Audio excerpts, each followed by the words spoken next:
Scheduling, understand how resource limits can affect pod scheduling.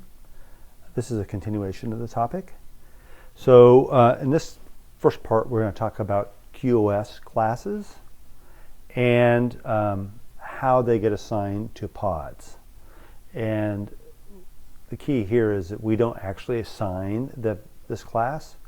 This class gets implied by how you've provided both the memory, the memory or CPU limits or requests, essentially, right? So the first one is if you provide so this is a case of guaranteed, right? If you provide both a CPU and a memory, and then for both of those you provide both a request and a limit, and the memory and the limit are the same. If you do all that, you get a guaranteed class of service on a pod. Okay, and we'll look at some examples just to clarify this. But the next level is if you provide some on either CPU or memory, some limit or request, anything, it's called burstable. And then the lowest class is best effort, is you do not provide any resource for resources of CPU or memory if you don't provide either a request or a limit, right? Now I think the easiest way of seeing this is by example. So let's open up, oops. By the way, this is my second time at this video. This is kind of complicated topic.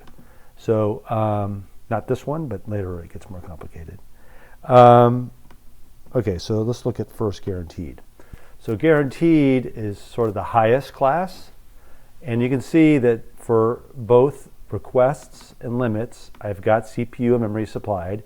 And you notice for CPU, the request is the same as the limit, and memory is the same as the memory, right? So that's what makes it guaranteed. Burstable, this means I've supplied something, right? And of course, best effort means I've supplied nothing. Okay, so it's pretty clear how you get those three classes. So let's first, just to see it with our own eyeballs, let's apply this helm install dev Qos. Okay, so let's deploy this and inspect the Qos class on each of these three pods. So if I do kubectl get all, kubectl get all. Now, if I was fancy, I'd figure out a way of like doing a custom view with custom columns, but I'm just going to do it manually here. So, so I have three pods: kubectl describe best pod, best effort, right? And you will see a Qos class here of best effort, right? And then if I do the same thing for, what is the next one? It's guaranteed, right? The next one is actually burstable. You'll see the Qos of burstable. Again, that's because I've supplied something, right? And then of course, as you might expect, describe guaranteed. You'll see it's guaranteed, and that's because I've supplied basically all four values, and these match up. Okay, so that's really how those Qos classes get applied to your pods. Again, you don't set it yourself. It's implied by how you set those resource requests and limits. Okay, so now the question is what's the point of these Qos classes in the first place? And it has to do, one of the plays, maybe others, but certainly in this case, how it gets used. It's related to the scenario. You've got a node that is running out of a resource. For example, it's running out of CPU, right? And the question then is, well, what happens? I mean, what pods? How does the node decide which pods to get rid of first? And the logic is basically encompassed in this sentence here. So the first thing it looks at is it looks for pods that are using more resources. You know, say it's, okay, so some resources running low, say it's CPU. It looks at the pods who are using more CPU than they've requested. And those are basically they're basically running over their request to them out, and they're susceptible to be kicked off first. Okay. Then, if all things being equal, it goes down to other criteria, one of which is called priority, which we'll talk about shortly, right? But in this case, it's really about, for the most part, it's basically those resources that are overusing essentially what they've requested. Now, how does this relate to Qos classes? So if you think about how these Qos classes are computed or provided, right? Best effort or scenario where you've supplied no requests. So your request is essentially 0. So, the actual usage of that pod will be clearly more than 0. And so if it's actually using something, it's probably the first to go because it's using over 0, right? So that is the reason why best effort, maybe the name, right? It's the best effort to run it, but if it runs out of space, it's the first to go. Now the other extreme is guaranteed, right? And essentially it's guaranteed not to be evicted, right? And that's because, if you think about it, right, a guaranteed pod is running with, say we're talking about CPUs, running at some CPU level. That CPU level has to be less than the limit. Otherwise, it would have been, from earlier, we know that it basically limits to that, right? So we know the CPU is running at or below the limit, and because it's a guaranteed, that limit is the same as the request. So in this case, a pod that's guaranteed can never really be using more than it's requested, right? Which means it's never in line to get evicted. So that's why guaranteed makes sense. And then burstable is just somewhere in between. It really just depends on what request and what limit's being set. It really just depends, right? But best efforts first to go, guaranteed is essentially not going to go, and then burstable is somewhere in between. Okay, so that's how we just talked about QS and how it's computed, and then we just talked about how it's related to how the nodes decide to evict when it's under resource constraints. Okay, so now we're going to change topics a little bit, and pod priority. This is not, so here's the key here. Pod priority comes into play. It does come into play a little bit here when there's a little bit of a sentence here. It says, first it looks by those exceeding their requests, and then by priority. So priority has something to do with the out of resource handling, but it's primarily not about this, okay? Pod priority is more about scheduling. So it's not the scenario where the node is running out of a resource. This is more about, you're running a pod and you're trying to decide what gets scheduled, right? Or kind of related to that is maybe it needs to make room for this higher priority pod, so it can now maybe evict a lower priority pod to make room for the higher priority pod. But the point is, the node at the start wasn't necessarily under any sort of duress. It's more preventative, like I want to put this here and I want to make sure there's room for it. Okay, and so the key for this, by the way, and I fumbled on my last round of the video in this. When it comes to pod priority, you're not going to be looking at the actual usage of the pods, right? That's not what matters. What matters is what they've requested, right? And what the node perceives as its allocation of requested, or for this case, limits too. It can't, so I think we'll see this by example, and I'm going to try to contrast between what's being used and how and that's more about this out of resource scenario versus what is being requested and limited, and that's more about how it schedules things. Okay, and this was confusing last round. So the way this works is pods can be associated to a priority, which is a number. If it doesn't have a priority set to it, it's a value 0. And the way you set a priority on a pod is you create a class, a thing called a priority class, which is basically a holder for a number, right? And then you associate that priority class to the pod. And we'll do this by example, right? And so that's how you can get pods that are higher priority, is by actually associating with a priority class with a number bigger than 0. Okay. Let's see. I think we'll skip that. Okay. So the way that, again, this works then, the main guts of it is, first, if you have a bunch of pods that are to be scheduled, but they haven't been placed on a node, those pods that have a higher priority will be placed first, right? And if there's not room for the lower ones, then they don't get scheduled. Then, but a little bit more important or interesting is if there's already pods running on your nodes, and it cannot schedule the new pod, that's a higher priority pod. And the reason why I can't schedule this is because maybe it's requesting more CPU than is available, right, on the node. So in this case, what the node will do is look at lower priority pods and try to evict them to make room for the higher priority pod. Okay, and it's all about the request and the limits, not actually what the pods are using. Okay, so to see this in action, okay, I'm going to run 2 scenarios. One is, let's look at the code here.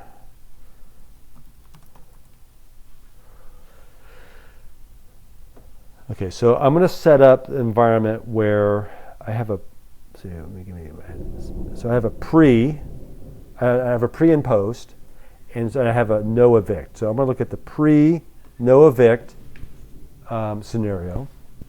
And what I'm going to do is this is set up a scenario where I've got 2 pods, A and B, running on my cluster, right? And then I'm in my post, I'm going to try to jam a third one on. And I'm going to see what happens. Okay. Now, so let's look at A. A, you can see this one. The key here is A has not requested anything, and there's no limits, right? So this is basically one of those best effort ones, right? But it's actually using a full CPU's worth of effort, right? So it's like churning away. But from a resource request and limit perspective, it's not requested anything, and it's got no limits, right? And then B is the same way, same identical, right? So, and we'll see how, we'll do another example where we've kind of invert something. But, okay, so we have those, and then just so you know, this is where I define the priority class here. And it's just basically a priority class. I got my metadata, and then I set a value of 100. And just for FYI, these values can range from up to like millions. So it's probably good practice to increment in hundreds when you create these things to give you some headroom in the future should you need to create something in between 2 priority classes, right? So you don't create them 1, 2, 3, 4, because then you're stuck. These are integer values. Okay, so the point here is, there's another point here. You notice I'm creating this in advance. I'm not using this priority class yet until my post chart, right? And the reason why, it looks like there's a bug in Kubernetes where you cannot define the priority class in the same chart that you try to use it because the order of these object creations are backwards. So in theory, it should create the priority class first and then allow you to create pods with that priority class, but it didn't work for me, at least in the version of Helm that I'm using right now. So that's why I put this chart, that's why I put this priority class here to make sure it exists before I try to use it. Okay, so let's look at deploying the pre-environment. So if I go Helm install pre no evict. Okay. And the naming of this might give away what the punchline is, but okay. Kube control get all. Okay, so here is. Oh, I don't have. I didn't delete my other one. Hang on, I want a clean environment. Helm uninstall dev.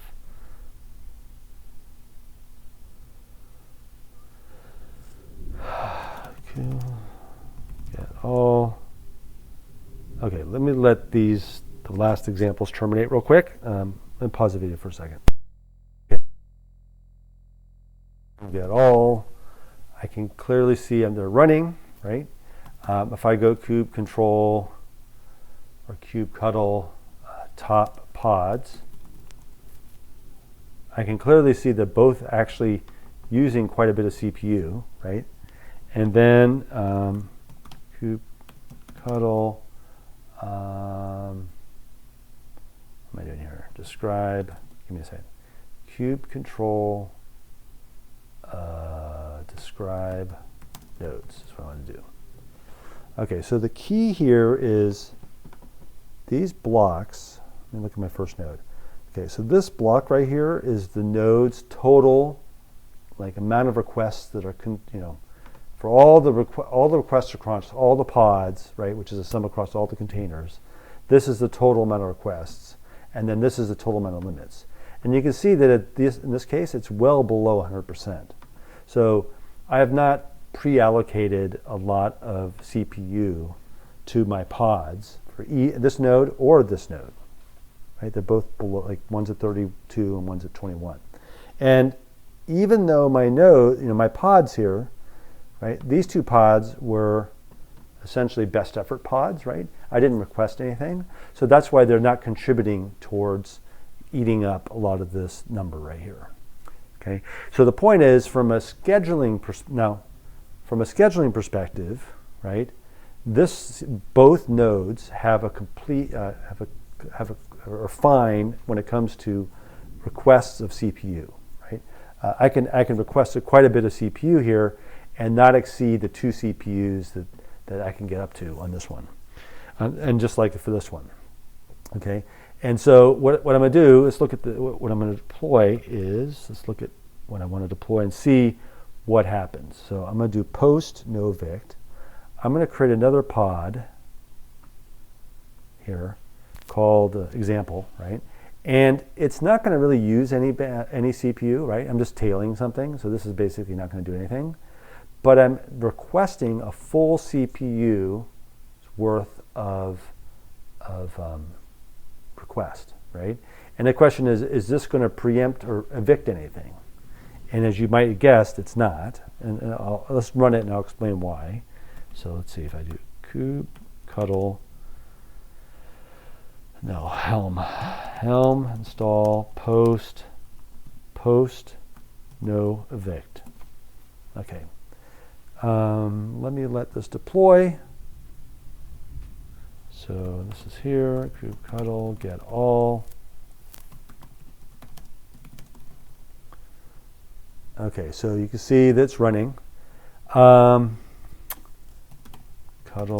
top pods. I don't think it's there yet. My goodness. Okay, it's not there. I'm going to pause the video. I want to see it fully. Like, I want to see how much CPU it's actually using. So give me a minute. Okay, we're back. Okay, so I just ran top pods again. And you can see example post is really not using any CPU, while the other two are actually using CPU. But from a perspective control, describe nodes. Okay, so let me look at both nodes here. This is here. Okay, where is this thing at? Example post here, even though it's not using any bandwidth or any CPU, it has actually requested quite a bit of CPU. And you can see that now my CPU on this one is at 73%. So I've consumed, once it hits close to 100%, then you cannot schedule anything with requested level. I mean, you can't, basically this request will be running out if I do this again, for example. Now I think the other node is probably fine because I only did one of them, right? So this one's still fine right now. But the point is that you notice that the pods, these A and B, have not been evicted.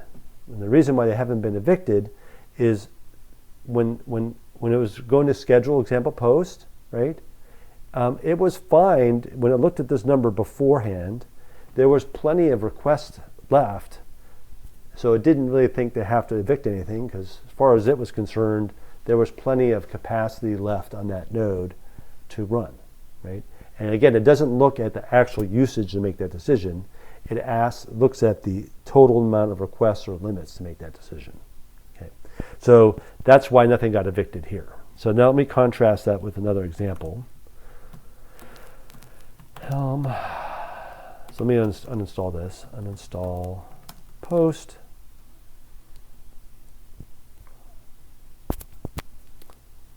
Uninstall pre. And I'm going to pause the video, let this play out for a second. Okay, I'm back. Okay, so what are we looking at here? Let's look at, okay, we're going to look at the eviction scenario. So I'm going to do the pre-evict here. Let's look at the difference between this and the previous ones. So I've got the same priority class here. And I keep on forgetting to show the priority class, but we'll look at the priority class the next time around, hopefully, if I remember. And let's look at how these pods are constructed. So in this case, I'm creating a pod. I'm not actually using any CPU. I'm not using that stress, right? So I just want to illustrate this is kind of opposite. I'm not using anything, but I've requested quite a bit of CPU, 850M. And this should, pretty much fill up one of the nodes. And B is the same. Right? So let's go ahead and deploy this and see how our nodes look before we deploy our next pod. Okay, so let's go here, Helm, install pre-evict.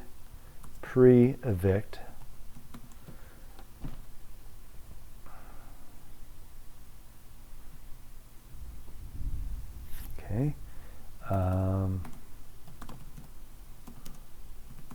Make sure everything's working. They're both running. Kube control, describe, nodes. Okay, so we'll look at the nodes. Let's look at node 1. So node 1, here's my B, right? And it's using up 850 milli CPUs. And as such, now this node has got quite a bit of CPU consumed from a request perspective. Now from an actual usage, it's probably not using that much, right? Because I'm not jamming it now, but I've kind of requested quite a bit. So for scheduling purposes, there's not much more going to fit on this node. And likewise for this node, I've got A on here somewhere, right? And it's using up 44% of the capacity, right, on the requests. And this node is rather full too. Okay. Now, while we're sitting here, let's look at a couple things. Kube control, get top pods. I wanted to show you that it's actually not, even though I've requested a bit, and it's not really using a whole bunch, but it doesn't matter from a scheduling perspective. It's requested a lot. That's the point, right? Not that it's using a lot, but it has requested a lot. Okay, and then another thing I want to do is, I don't want to forget. I want to show you the priority.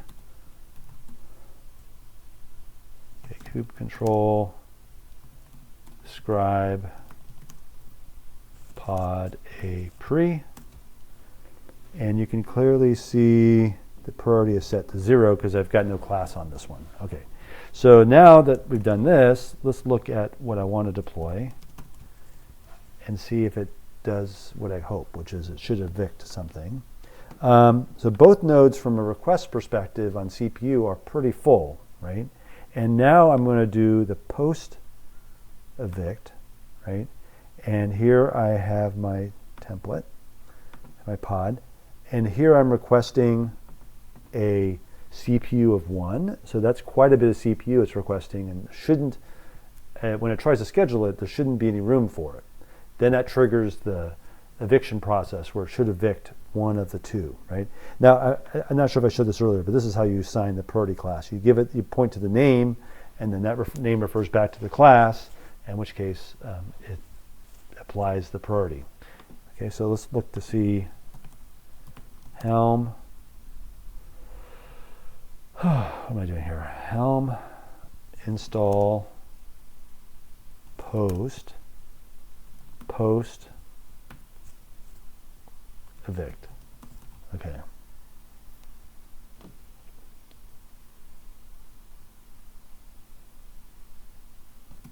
Okay, so kubectl get all. Oh. Why did it terminate both A and B? Interesting. Well, I don't want to redo this video, but what we'll do is let's look to see what's happening here.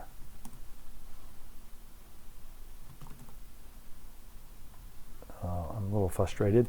I was hoping to see only one of them being terminated. Let me pause the video and just troubleshoot for a second. Hold on, just so you know, what I was expecting to see is only one of A and B terminate, because it was going to try to put it on one of the two pods, on nodes, and whatever node it went to put on is where it should have terminated. But somehow this one terminated both, which is surprising, to be honest. But we'll look at the logs and see what we can tell what happened. So let's do a couple things. Kube control, describe nodes. Let's see what happened here. Yeah, so this node now has plenty of room on it. And this has got 21%, right? It got scheduled to this node, and it used up a lot of the request. And you can see that it's pretty much full here, right? But somehow both A and B got terminated, which is not what I expected. So one way to look at to see what happens if you do kube, because you can't look at the logs of the pods because they're gone. So if I do kubectl get events, let's see what happened here. If I can troubleshoot on the fly here. The one thing I just figured out, by the way, on events, it sorts differently than I thought it would. It doesn't sort only by time. It does it first by object, then by time for that object. So here's, let's see. I had a pre.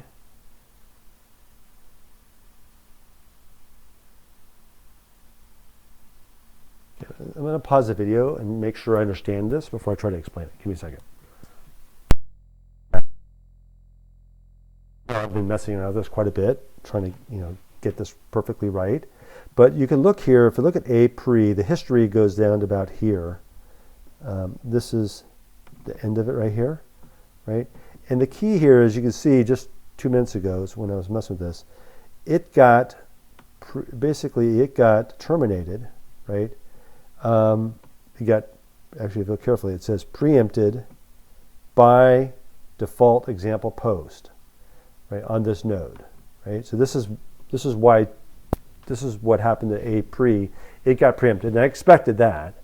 But then if I look at B pre, it was also, so where's B? Where's into B? B's right here. B also got preempted by it on the node, and both of these are on different nodes, right? So A pre, A pre, yeah, this is on a different node. So somehow in this process, and this is a little bit of a mystery to me, so both A and B were running on different nodes, and yet when I tried to schedule this example post, it must have tried to schedule it to one node, and then somehow it decided also to try to schedule it, when that didn't work, it tried to schedule it on the other node, and in both cases it triggered a preemption on both nodes, so A got and B got both ejected, right, or preempted. So that is, I would almost chalk it up to be a bug, because every other time I've done this, it only preempted one of the two. So that's an interesting observation, but it is what it is. So what else do we want to see? Yep, okay, that's really all I wanted to cover. So what was the main point of all this? And I think the key screen to look at when you're thinking about this eviction is you want to look at describe the nodes and look at these totals here, right?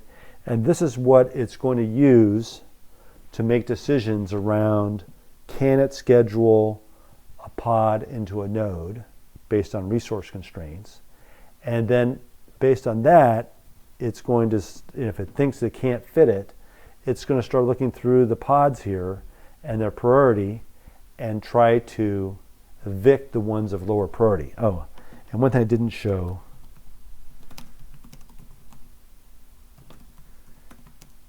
I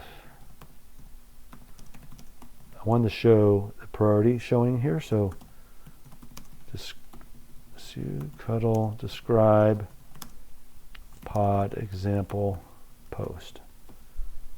Okay, in here, there should be a priority. So the priority class is set to example, and then that triggers it to set the priority to 100. So this is why this one preempted the ones that were set to 0. Okay, that's it for this video.